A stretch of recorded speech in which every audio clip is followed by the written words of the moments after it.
Hi, and welcome to Take Every Thought Captive, our weekly look at the Catholic intellectual tradition and an exploration of the authors, books, and topics that have shaped Catholic thinking for 2,000 years. My name is Jason Gale, and I'm joined this week again by Dr. Benjamin Smith. Jason, good morning.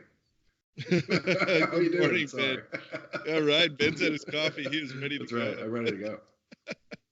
All right. So last week we had talked about political wisdom, and we began discussing the principles of political wisdom from the classics.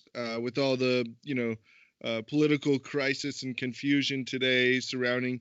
I mean, it's so hard to. Jason, what are you talking about? Is there confusion? Is there a crisis out there? Are you serious? That's because Dr. Smith, the wisest maybe advice of turning off politics altogether. That's right. I try to live in a hermetically sealed information bubble. Oh man, it's bad. It's maddening, and I mean, yeah, you don't know what to believe. You don't know who to listen to, and so it's good to go to dead people because they're not going to change their minds, which is what we do here at Catholic Studies Academy. We we look for good and wise guides. Sadly, however, most of them are dead, but we are not, and so we're going to talk about political wisdom this morning. And so, Dr. Smith, to get us started, give us a quick review of last time. We had covered the first two principles of political wisdom, and today we're going to get into the third one. So if you could give us a quick review so we can see the whole and everything here. Yeah, so the three principles, and of course there's a lot more to be said, but these are just three really good starting points for classical political philosophy. The three are that man is naturally political. Second, that the political community is the perfect community. And third, that the common good is to be preferred to the individual good. Mm-hmm. So those are our three principles. And then our takeaways last time, we only hit the first two principles last time. That is that politics is natural and that the political community is perfect or complete. The takeaways from that is one, that we're not free to make up the end of politics. That is, since political community is a natural kind of activity, politics has a natural end, just like marriage does, just like most human activities or many human activities have a natural end. So does political community. Two, that end is acquired active happiness, or what sometimes authors will call civic happiness. And that consists in the virtuous use of external goods. External goods cover everything from housing to marriage to money, all those sorts of things, right, that consume so much of our time. To do those things well, to do those things virtuously, like with prudence, excellence, and efficiency. That's the common good of political community. That's important, right? Because it both grounds our political activity, but also limits it, I think, in an important way. It creates a sphere, right, of political activity that's actually quite broad, I think, but at the same time, not without limits, right? It's still limited, right? And then the third and fourth takeaways from last time is just to recognize that political community, because it involves a kind of happiness, a kind of human flourishing, is actually very important. It's central to our lives. There are better goods than civic happiness, but that kind of happiness still is extremely important. And then finally, that we need to recognize that our happiness is not something we achieve individually, right? That our happiness is something that is actually something we achieve in cooperation, in community with others. And I think, just as an aside, you see how well this dovetails with the Catholic kind of ethos in general, right? Like, even our salvation, even though in a certain way, of course, we can talk about that as an individual good, and rightly so, we also recognize that it's really through being part of the church, right? Through our shared life with our brothers and sisters in Christ, that we actually sort of grow closer to God, right, through the life of the sacraments and so forth. Yeah, and that's the one of the first things that I always, when we talk about politics, it's important to go back to that foundation, that it is natural for the human person to live in community, and that they're actually going to flourish as human persons when they're in a community, whether it be, and we understand that if you're a parent, you understand that community as well, and then we have broader, larger communities and things like that. But also, like, I love the idea of understanding um, that political sphere within those limits. Because I mean, everything out there, like, there has to be limits in order for there to be things like freedom and flourishing and Sure. justice, and just for the virtues to actually be able to be lived out, and for you to build the virtues up, there has to be limits. I mean, or even just flourishing. I mean, look at, think about if any sport, if it didn't have rules or limits, how would you know if Sure. you're a good baseball player if you Right. if you get 6 strikes and well, Ben, you only get 2 strikes, like you can't just it's going to be a horrible baseball game and nobody's going to enjoy it. This is yeah, right. There's this is sometimes where I think kids have one of their first run-ins with justice, right? It's Oh like god. with the indignance they feel when people start arbitrarily changing the rules, right, Oh yeah. during the game. Last weekend, some of the here in the neighborhood, some of the kids came over and played in the backyard, and we kept changing the rules, and it drove my youngest son absolutely out of his mind. He was so angry. It's like, this is unjust, right? It just kept changing the rules. Oh yeah. Yeah, and kids understand that. Again, it's not, direct proof or anything like that, Sure. but I think it's evidence that it's that many of these things are natural, and like we had said, because they are natural, they have a natural end, which we do not determine, which I think is very important to begin with. When thinking about politics, talking about politics, is what is the end of politics, which we had talked about, which is the acquired act of happiness. And so we talked about those first 2 principles that led into that. Now the third principle, this one's huge. It's huge, and it is. and there's a lot to it, and I think there's a lot of misunderstanding around many of the aspects of it, and that's the idea of the common good. That's that right. The common good is higher than the individual good. Yeah. So where do we even begin with this? Yeah. So one thing, just a little bit of context, I think that's useful. This idea, of course, is well embedded in classical political thought before St. Thomas. So this really, I mean, you can find it in Plato. You can certainly find it articulated in the work of Aristotle, with a great deal of precision. It certainly is something we find established in Roman law and the Roman legal tradition. Something that Cicero and the Stoic philosophers talk about. But really, I mean, I think its place in Roman law was very important, because as the legal reforms of the 12th and the 11th century began to happen in medieval Christian Europe, Roman law really was not the sole standard, but was a very important resource during those legal reforms, during kind of the sort of reestablishment and rethinking and reapplication of a legal system. And so even in the revisions of the Code of Canon Law, church law, that Roman law played an important part. And right at the center of Roman law is the idea of the res publica, right? The common good, right, of the public, right? So that idea is just, part of the mainstream Western civilization, really up until the modern period. In our own time, there was pretty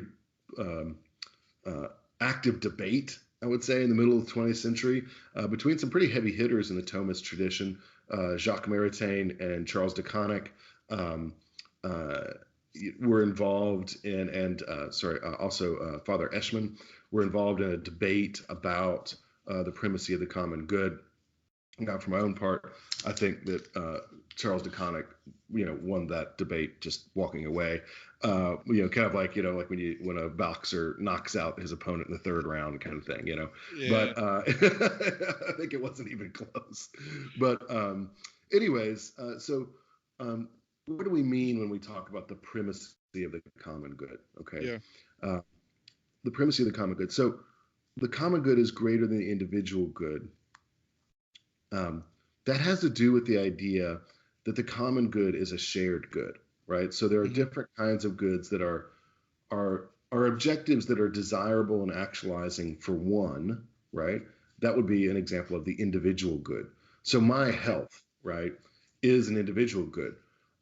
My health might be important to my children accidentally or secondarily, Hmm. but my health is not their health. My health doesn't Right. actualize them, right, and actualize their bodies. My health is my own. So that would be an example of an individual good. Okay. Right. Um, a common good is a good that is shared with others. So the common good would be something like the victory of a sports team, the victory of an army, a beautiful symphony, right? So a Yeah. well-performed symphony would be an example for the orchestra, right, of its common good, right? Do those examples help? Yeah. Now, would you consider the common good to be just kind of the conglomerate, or the the all the individual goods put together? Can we say No, that? Yeah. no, No. Okay. it's not the aggregate or sum total Yeah. of individual goods, and that's where a lot of people go astray. Yep. A That's lot a of yeah. a lot of progressive politics, unfortunately, a lot of kind of progressive Catholics who I think are misled by this language, come to the conclusion that, oh, well, the individual good is, or the common good is a lot of individuals being healthy, or a lot of Yes. individuals Yeah. owning Yeah. a home, or a lot of individuals having a certain health plan or something like that. Not so. Those things may be related, right, in some way, Sure. but the common good is not the individual good, right? It's not, and it's not. It is a qualitatively different kind of good. That's what's Right. important here. It's not just the multiplication of individual goods. Kind of progressive left wing politics tends to think of the common good in those terms. Right. Um, uh, Now, well, I think we can sort of criticize kind of the libertarian side of that equation with thinking, well, the individual good's better than the common good, right? So, Yeah. so the left sort of the left wing sort of politics tends to sort of get confused about the common good. Sometimes the kind of libertarian side of things tends to just ignore the common good. Um, but yeah, so the common good is a different kind of good. So let me. I think we can illustrate this with military matters, right? If you think Hmm. about, um, say, the Roman legion and the way that a Roman military formation operated, it did not operate in order to save the lives of the individual soldiers. It Right. operated in a way to establish and achieve victory for the whole, right? So you might lose this or that legionary, right? This or that individual soldier might die, and yet the common good be achieved, right? It Right. may even be the case, now it's rarely the case if you look at matters historically, we have these in movies and so forth. Have these dramatic, there tend to be portrayals of these dramatic last stands or casualty Yeah. rates above 50%. Historically, right? uh, Excuse me. Historically, most armies hardly ever fight to anything close to the last man, right? They usually, I mean, it's usually something like 20%, 25% is be the max casualty ratio. But anyways, but it's still possible to conceptualize a situation in which most of the soldiers in a given army died and Yeah. yet they won, right? Yeah. And that would be, they still achieved the common good even though the aggregate of individual goods was less or minimized or declined. Yeah, yeah, and I think that's a very important point, which is why I brought that up, because very early on, because many times the common good, I think, gets reduced to just the aggregate of individual goods, Mm-hmm. and it's one of those things, and like you said, it's a different kind of good Mm-hmm. altogether. It is not just it's not consequentialism. That's right. It's not. We can't just say, well, what's good for most people, then that's Right, what we should right, do. right, You don't want it. You don't want this primacy of the common good to lead to a consequentialist kind of right. Yeah. morality or ethics. Mm-hmm. Um, so That's very as important. I think very often when you bring in the common good, and unfortunately, many Catholic leaders and theologians yeah, fall into this error. of thinking that um, thinking like utilitarians, Right. right? When it comes to thinking about the common good, right? Um, because they misunderstand the very nature of the good in question. Right. So what makes it, or what is it that really separates it from individual goods? Like how do we seek out the common good, even to the detriment Mhm. of, or how do we determine that in a society that disagrees on a lot? How do we begin to Mhm. talk about the common good in a real and true way? That's a great difficulty, Jason. This is one of the problems of our politics, right? Yeah. Is that we don't have a shared vision of the common good. Yeah. One of the things that I would want to stress in an understanding of the politics of the common good is that first you have to have at least some shared vision of that, and Yeah. that goes really to the question that often gets ignored, I think, in political community of shared ethos, right? It's not that you need to have a uniform vision, right, of the common good, but if Right. you don't have a shared vision, at least for most of the population, you cannot achieve the common good, right? Right. Um, it's not a lowest common denominator kind of uh, goal. You think, just think about again about a sports team. When a sports team is effective, when an army is effective, it Hmm. sees it's unified by a shared objective, right? And that shared objective, right, is what inspires the teammates to play so hard, right? To sacrifice themselves for the greater good of the team. Um, that having that kind of shared vision is critical, and that's why it's important that the ethos of the nation be cultivated, be protected, and be fostered by political leaders. Um, it This pushes against, and I think Aristotle is pretty clear about this. This pushes against the kind of deep pluralism that's so popular today. That Yeah. actually, deep pluralism and real political community does not go together. You'd be better off um, sort of going your own ways, right? Yeah. In a sense.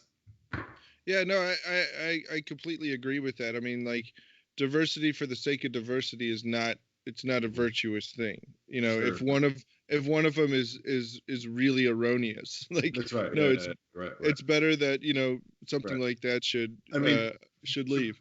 yeah, diversity about things like um, you know uh, men being bearded or the scandal of beardless men, right? We can have things like that. That kind of diversity, right, can be Yeah. tolerated. Deep, sort of diversity though, like where there's this real, we can't even agree anymore on say what is marriage or what is just or What is about killing. gender? Yeah. Yeah, what is like killing the unborn, the things of that nature. Those, I mean, those obviously that goes pretty deep, and you really have radically opposed, not just moderately opposed, right? I Hmm. mean, like you could say somebody could be sort of an FDR progressive and say a Reaganite, and still sort of live in the same country. I would say, right? Yeah. Um, with enough shared worldview. But when you start to get to the point where you're talking about, like marriage and abortion and all these sorts of things, right? Then I think it becomes too problematic, really to endure. So what's really important then is to have a clear vision of what is the common good, the Hmm. political common good. We've already talked about it, but just to revisit it, the political common good is the acquired active happiness, and now I can add of the whole, right? As a whole. Yeah. So um, that is a good, and we talked about the reasons why. That is a good that's achieved in community. So the virtuous use of external goods is achieved in community because of the need for security, the need for Hmm. justice, the need for differentiation of labor, the need to bring together many different resources in order to create culture and maintain a culture over time. Um, that good, right? That civic good, right, is is better than my individual good, Right. right? And that's why it's to be preferred, right? So we are to prefer the common good of the political community to the individual good of the part. Right. That's the idea of the that's Yeah. the real principle there. Now, how does this not turn into, because I can see an objection already forming in maybe Mm-hmm. some people's minds is, well, how does this not become, like we were just talking about, how does this not become utilitarian or communistic, with Mm-hmm. regards to, well, if the this, come on, comrade, do it for the good of the part, Good stuff. do it for the good of, how do we One thing uh that's uh really interesting yeah, there. I'm sorry. Go ahead. Is the language of do it for the good of the party, right? As soon as somebody starts telling, like, do it for the good of the party, right? Then I'm going, what are we talking about here? Now, if you say do it for the good of Mother Russia, yeah, right? yeah, That has a little different ring to it, right? yeah, yeah, yeah, And I think it's actually really instructive that when you look at the Soviet Union, right, they banned, right, references to Russia, to the Tsar, things like that during the early days of the Russian Revolution. They coined the terms the term nationalism, right, mm, in terms of you love your nation more than the party, more than your class, right? That's yeah. talking about their particular ideology. It wasn't until like the darkest days of World War II that they started bringing back references to Russia, right? They Mm, started appealing to the native, natural patriotism of the people, right? interesting. Yeah. Yeah, I think. But yeah, so let me first, before I answer that objection, which is a very important one, Yeah. I want to just give two arguments for the primacy of the common good. Okay, Yeah. Yeah. right. So, and maybe say a little bit about what that means. So, the primacy of the common good, we should love the common good of the political community more than my individual good for two kinds of arguments. You can actually come up with more, but these are at least the two most important. One is because the common good is a greater good than the individual good or the individual. Okay, so Yeah. what do I mean by that? Why is that the case? So if you think about the common good is a final cause. Hmm. It's a higher and more universal final cause because it perfects the many, whereas the Right. individual good only perfects the one. And that's not that you might say, well, that just sounds kind of like utilitarianism. Not really, because what we're talking about is two different levels or two different kinds of final cause. One Right. is a final cause of one, it's a particular individual final cause. The other is a final cause of the many. And so what you have here is you're comparing an individual or particular cause to a universal cause, right? And the universal cause is superior, right, to the particular cause. Does that make sense? Yeah. I think maybe a good analogy. Correct me if I'm wrong, but maybe a good analogy is when people try to use uh, something like the when we're talking about life issues. Mm-hmm. They'll say, well, there's many different life issues, and they try to equate all of them. It's like, Mm-hmm. no, the fundamental right to life is a Mm-hmm. different kind of right, or Okay, it's a sure. different. Is that a That's good it. Yeah, analogy? yeah. It's a different kind of right than all of the other ones, because all of the other ones presuppose you're Suppose alive. you're alive, right? Yeah, yeah. It's more fundamental in that sense. Yeah, yeah, Uh, yeah. One way you might think about it is, say, a particular sandwich versus the sun, right? Right. A particular sandwich might be a cause, an individual cause of health. Yeah, Does that make sense, right? yeah, yeah, yeah. But the sun is a universal and superior cause, right, of health, Right, right? right, right. So what we can see is that there's a higher kind of causality at work here, right, or a Hmm. higher level of causality. So since we should love the higher good more than the lesser good, we should therefore love the common good more than the individual good. That's just rational, right? Right. Um, the second argument has to do with the perfection of the whole versus the imperfection of the part. Now, for some reason, and it kind of goes into, I guess, the American psyche to some degree, but also just kind of modern subjectivism. Um, there's a tendency to dislike this kind of argument. But as we talked about before, the political community is complete, right, for civic happiness, for Hmm. acquired active happiness.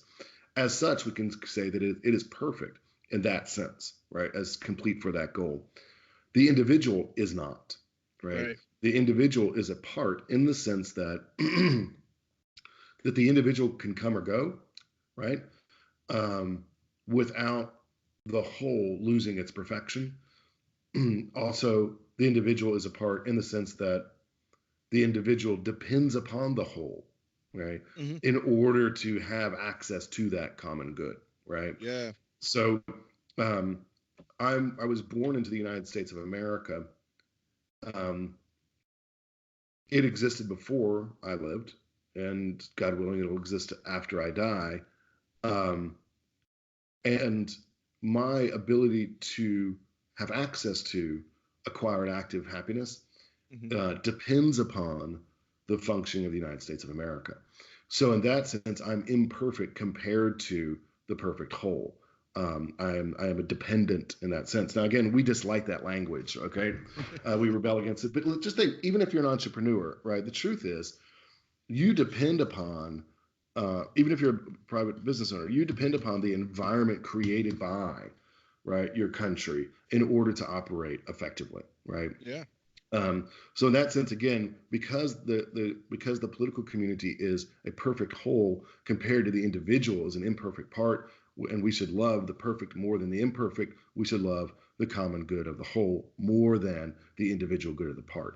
Um, that kind of pushes against our sense of Yeah. individualism, and I'm so great, but I think it's nonetheless rational and logical. Yeah. Now, important qualification: I didn't say instead of the individual Yes. good. I said more Yeah. than. Okay, so we always come back to this, right?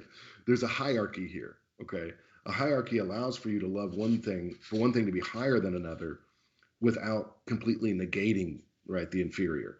So my Yes. individual good is inferior to the common good of the United States of America. It doesn't mean that my individual good is worthless, right? It just Right. means it's subordinate. Okay. Yeah, and even when you look at the church's teaching on goods and private property, that Mm-hmm. yeah, we hold up the universal destination of goods, that those things that meet the necessities of life, they belong to everybody in a very real way. But at the same time, it does not negate uh, that we have a right to private property. Mm-hmm. And but at the same time, that private property can't be used to subjugate others to the point of Sure. taking away from their necessities of life and things. So I mean, Right. again, we're not putting these two at odds with each other, No. but we're putting them in balance. And I think that's, again, where Mm-hmm. probably most um, political philosophies get off, or Sure. political stances Right. get off, is they try to pit these together. Right. uh, Right. um, I mean, and we could see this even Or with, pit them against each other, right? But they're not against yeah, each other, right? I think that they're actually sort of arranged hierarchically. But yeah, right, right. Okay, they're yeah, and feeding. one is there for the service of the other. Mhm. Um, Amazon can't succeed without. Now I know, yeah, we could talk about evil later, but uh, uh, but even like you said, for them to succeed in business, there Mhm. has to be those the right environment there, which they did not necessarily create.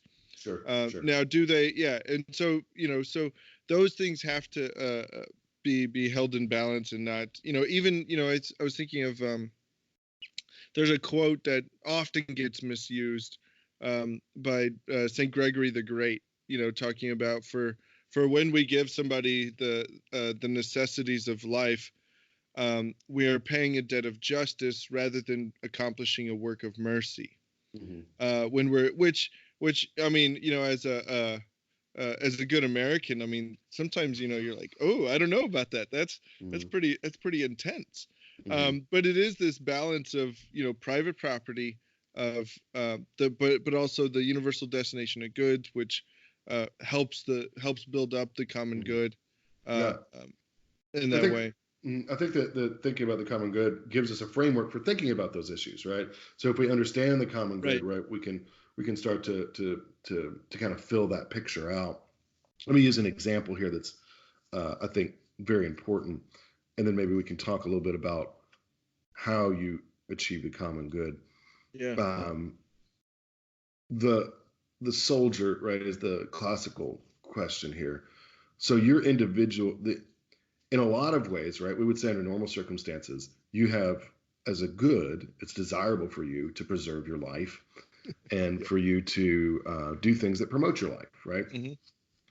So, and it's wrong, right, to destroy your life, right? Right. So, whether it's you know, like on things about sort of health, right? Like you're not required to be as healthy as possible, but you are required to not destroy your health. Right. And of course, at the more extreme end of the spectrum, suicide is prohibited, right? It's immoral Hmm. to commit suicide or to help someone else commit suicide because of the duty of self-preservation and of the end of self-preservation, right? That's under normal circumstances. What about the soldier, right? The soldier Hmm. who hazards his life in order to defend, right, the city from an unjust aggressor. Leaving aside all the issues about just war right now, but just Yeah. accepting that tradition. Um, what do we say about the soldier who hazards his life for the common for the city? Is he acting irrationally? Is he unreasonable? Is he uh, um, acting in a way that's vicious or contrary to virtue? Right. There are, I think, a plenty of Enlightenment philosophers who would say he is acting against his rational self-interest, right? And if you think of reason in terms of self-interest, right, in sort of a narrow way, then I think that's quite right, right? But that's not the that's an inappropriate and truncated Hmm. political mission. What we need to recognize is actually the soldier who hazards his life for the common good is acting rationally. That is, he is loving the common good of the city more than the individual good of his own life, which is rational, right? It's Yeah. rational to serve the common good of the community more than the individual good of of myself, including even the individual good of my life. So I'm acting virtuously. I mean, a soldier is acting virtuously when he risks and hazards his life for the common good of the city, right? The coward who abandons his post, or the traitor, right, who sells out his city, right? Yeah. They're acting with great wickedness, right? And this is why cowardice and treason have always been subject to capital punishment. Um, the they're because they are directly acting for their individual good against the common good of the city, and that's deeply irrational, unjust, and vicious. And I think even when you look at the words of Christ, like, it is in giving that you receive, or something like that. Mm-hmm.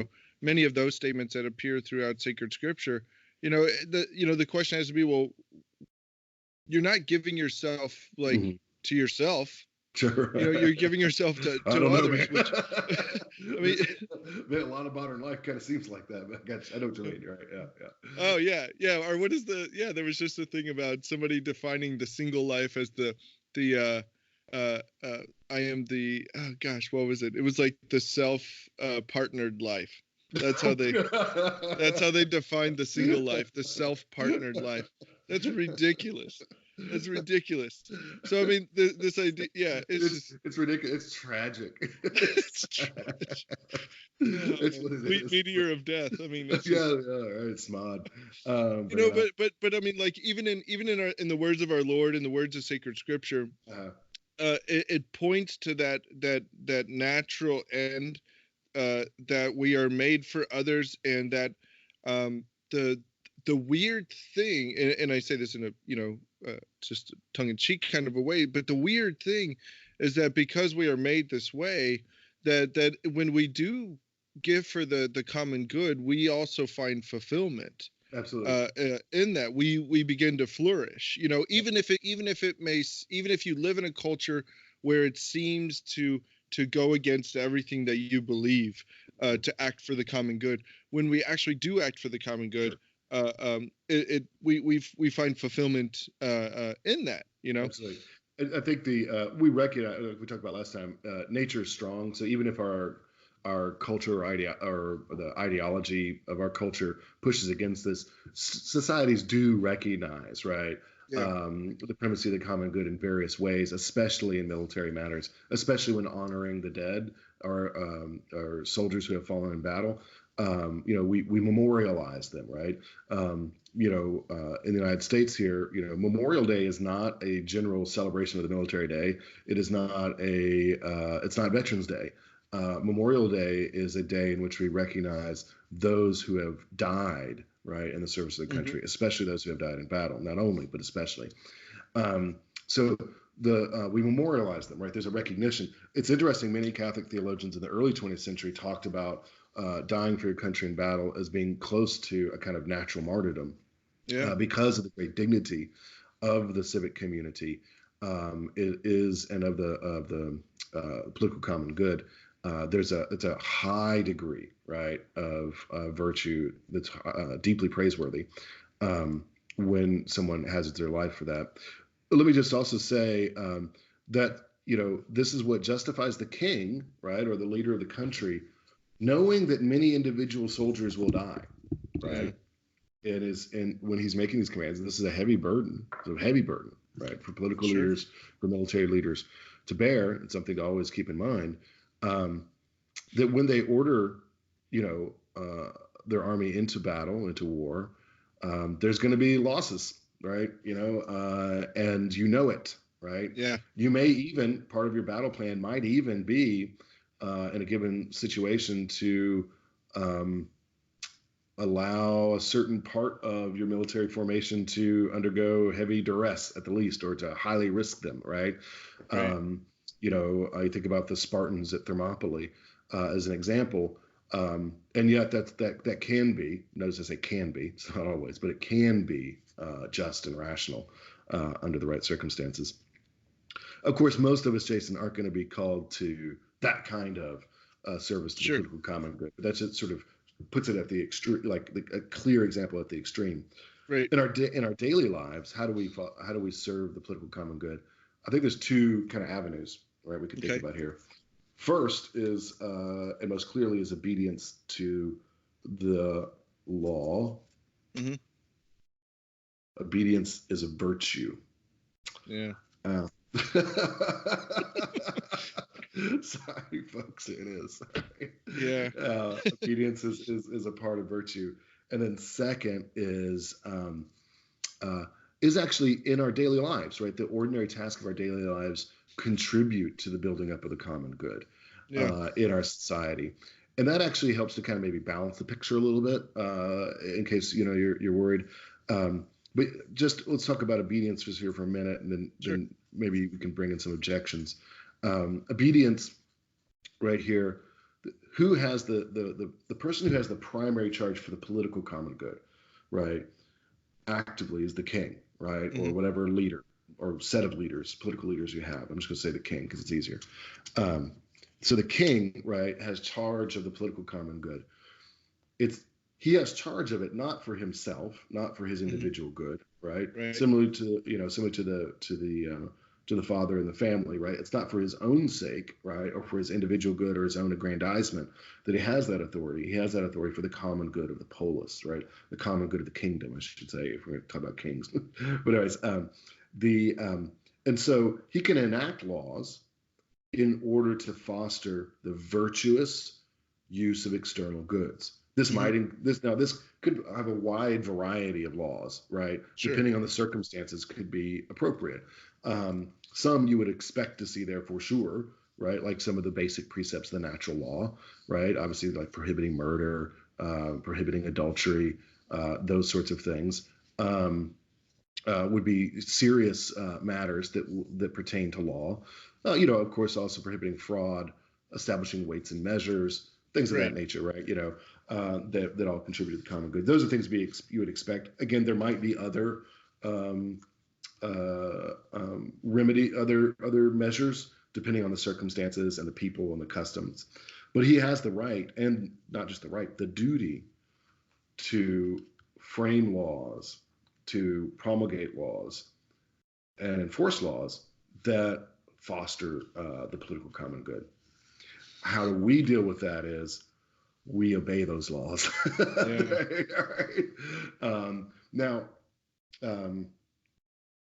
that's the way in our ordinary circumstances, right, that we foster the common good, is by following laws that foster the common good, right? Right.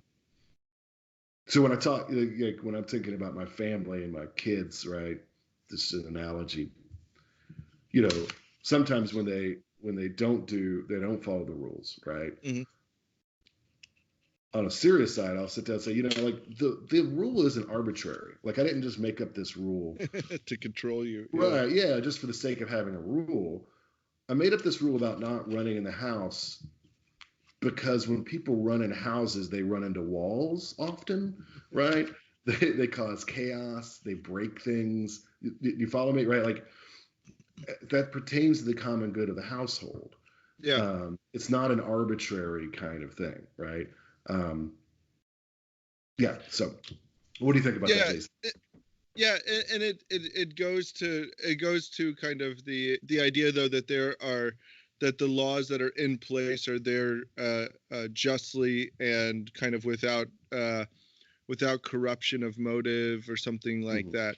Um, I think that's where a lot of people then get into, especially today, at least in our American situation, is where we get into two ideas about, well, the justification of certain laws and things like that.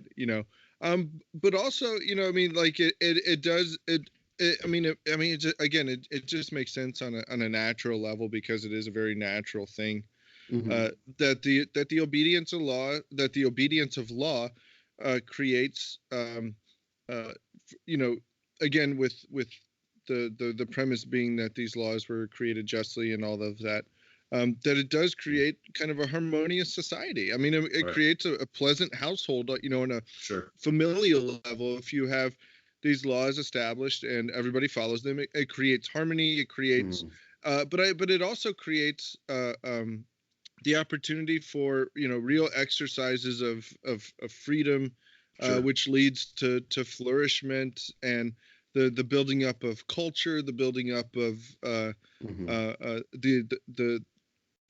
the individual goods of society, but also the Sure. common good as a Mm-hmm. whole.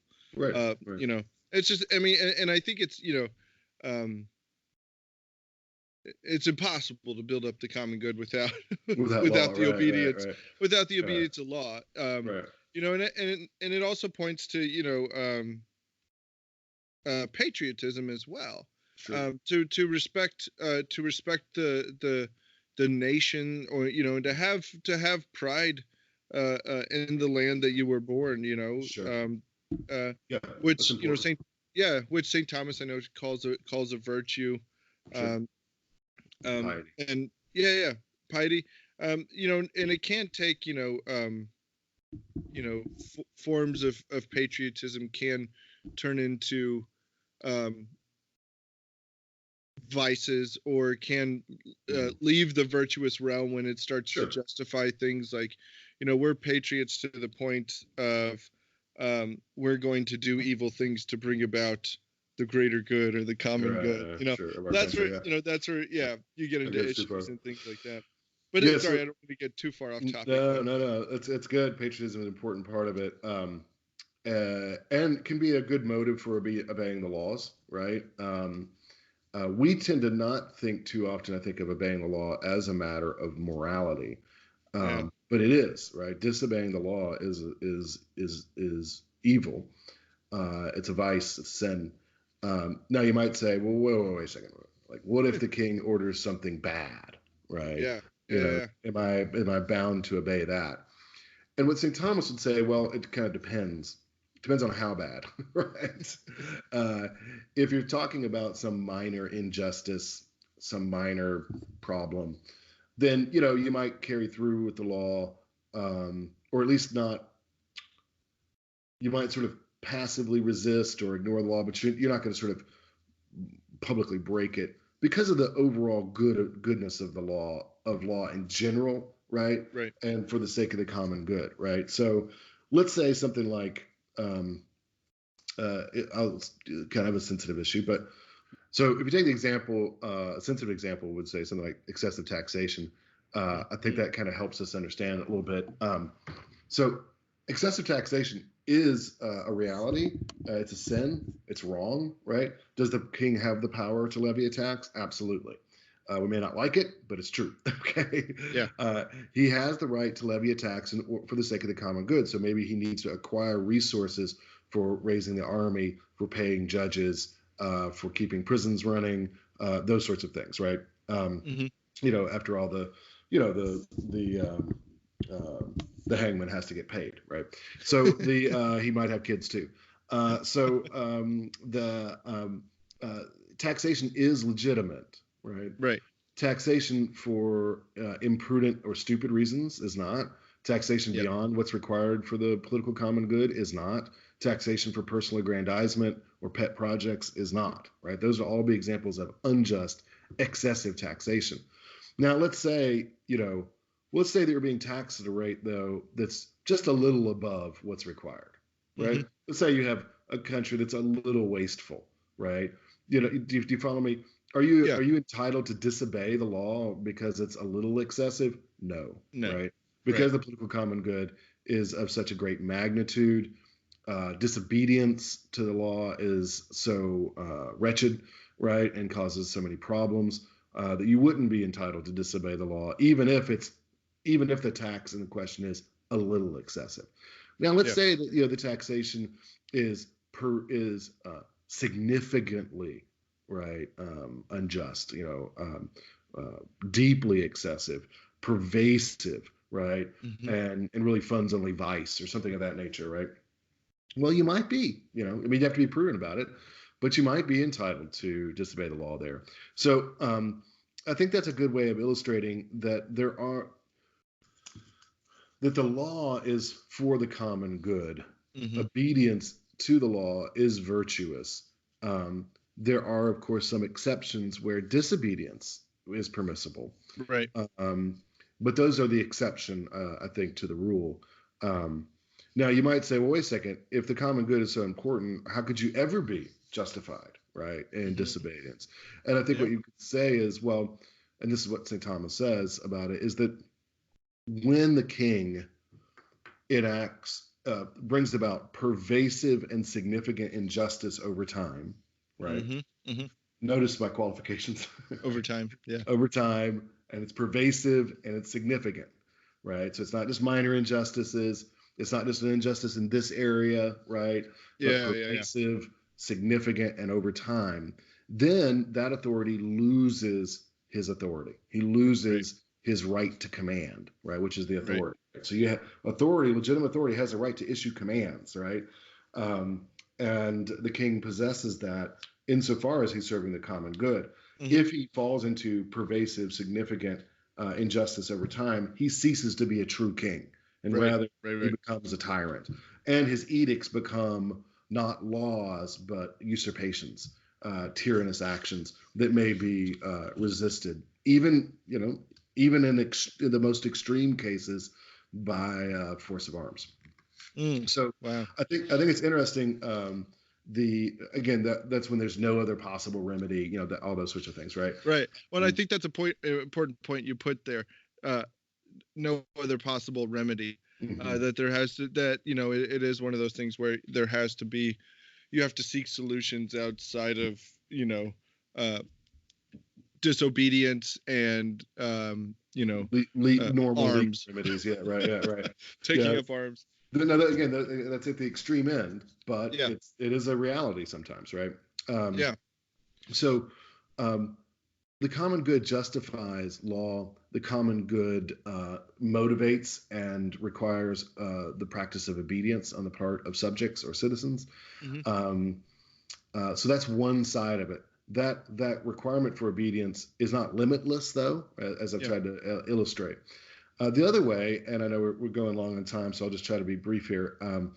The other way that we serve the common good, though, really is through our daily task, right? That Yeah. is, a housewife serves the common good by taking care of her family. The doctor serves the common good by caring for his patients. Hmm. An attorney serves the common good by defending his client or prosecuting um, those who have been, brought to trial, defending the public as it goes. So there are different ways of serving the common good. We all serve the common good in our various activities of life. This Right. grounds what is called the principle of subsidiarity in contemporary discourse. I think it grounds it in the classical context. That is, the common good is served when housewives, gardeners, and doctors are permitted to achieve their proper good, right? Their proper Yep. good, Yep. their proper end, right? So it's not proper to the king to as king Right. to procreate children and educate them, right? Maybe his own children, right? But not children at large. Does that make Right. sense? Right. Yeah. It's proper to the king to defend the citizens or the subjects from unjust aggression, but it's not proper to the king as king to heal their illness, right? That's the proper activity of the doctor, right? Of Right. medicine, right? So when you start thinking this in these terms, right, you come to realize, oh well, actually the common good is I actually promote the common good by being a good professor, by being a good scholar, by being a good teacher and good father and those Hmm. sorts of things. Does that make sense? Yeah. Yeah. And I think, and the other thing to understand with that is that it would actually be wrong if the king decides, well, I can do it better, or Mm-hmm. you guys keep messing it up. Mm-hmm. Like even in the case of like where something is done poorly, that doesn't mean that a higher authority should take it. Yeah. That it should still be left to the one whose charge it is, Sure. to be father, to be and it's not the place of the king to be all of those things. That's right. Um, uh, yeah, I mean, and again, this hopefully should sound just kind of common sense Mm-hmm. to our listeners. It is common sense, but it is based, on reality, but also on good, sound political wisdom. Sure. Right. Uh, Right. to have these um, principles at the base of who we are, and also when you talk about flourishing as a doctor, Mm-hmm. uh, um, or flourishing as a gardener, like there Mm-hmm. has to be that environment there. There has to be Right. that freedom to be allowed to be. I don't want to, I guess I don't know if creative is the right word, but Something like that. in Yeah, a sure.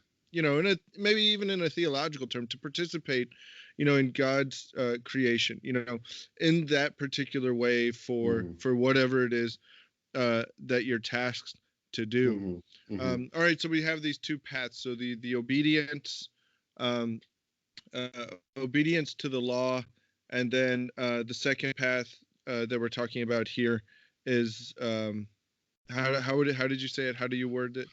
Well, I mean, you could just call it subsidiarity, or I think you could Subsidiarity. say more classically something like the pursuit of your proper good, right? So, Pursuit of your proper good. Okay. when I'm pursuing those things, I am contributing to the common good of society. Now, that's with the assumption that I'm pursuing my proper good, right? Virtuous, right? Um, Yeah. if you're a really effective pornographer, you're not contributing to the common good, right? You're Right. you're you're detracting from the common good. Why is that? Because you're producing something. Even if you're efficient and effective, right? You make lots of money. You're doing something that's vicious, right? And Yeah. vice deteriorates, right? It subverts, I should say, the political common good. But on the supposition that you're pursuing your proper good, right? Then that is how you pursue the common good. That's one of the important ways in which you contribute to the common good. And very importantly, I want to say, if the political community tries to appropriate to itself the proper activity of the housewife, Mm. of the wife, right? It deprives itself, right, Yeah. of that good, right, or the doctor or whoever it is, right. Um, the political common good really assumes that those parts that belong to the whole are going Hmm. to pursue effectively their proper goods. If it tries to take those over, right, it's Yeah. actually going to make a mess of it, right? So that if it tries to assume the task of the gardener, right, that it's not going to, the king qua king, the king as king has no expertise in gardening, right, and should not interfere with the work of the gardener, right. Now, if the gardener starts to like garden other people's property without their permission, right? Yeah. Then that's when the king comes in, right? And says, yeah, just garden on your own property. That's right. But Right, yeah, right. yeah, and you can see there how this idea of understanding the common good and the ways to which we bring about the building up of the common good respects both authority but also individual liberty, and I say that kind of with a grimace, just because I don't want to fall into like individualism or libertarianism, but it respects, like you said, that good proper to whatever that person's role is in that society. So I mean, it has this balance between respecting, but also the authority. Mm-hmm. Sure, absolutely, yeah, and I think